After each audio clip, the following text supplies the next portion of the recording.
আমাদেরকে ধর্মীয়তা দেয় যাতে আমরা আমিন তো আপনাদের পাশে রাখতে পারি। ছাগলকাণ্ডের পর এবার সোশ্যাল মিডিয়ায় আলোচনার তুঙ্গে আরেক পিতাপুত্র জুটি আবেদ আলী ও সোহানুর রহমান সিয়াম।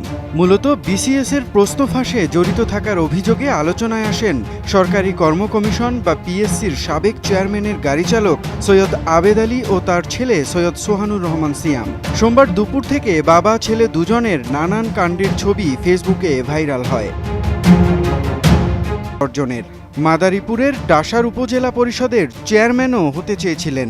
নির্বাচনী প্রচারণায় হাত খুলে টাকা উড়িয়েছেন। সমাজের বিত্তবান ও প্রভাবশালীদের সঙ্গেও ছিল তার নিত্য ওঠা বসা।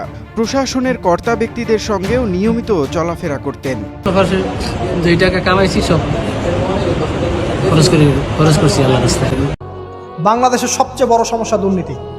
বাংলাদেশের 1 নাম্বার সমস্যা দুর্নীতি।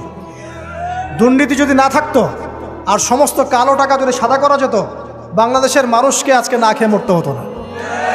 সামনের দিনগুলো কঠিন হবে, ভয়াবহ হবে, এটা সবাই বুঝতে পারছে, হয়তো শুধু আপনারা পারছেন না। আল্লাহ পাক আপনাদেরকে বোঝার তৌফিক দান করুন। আমিন।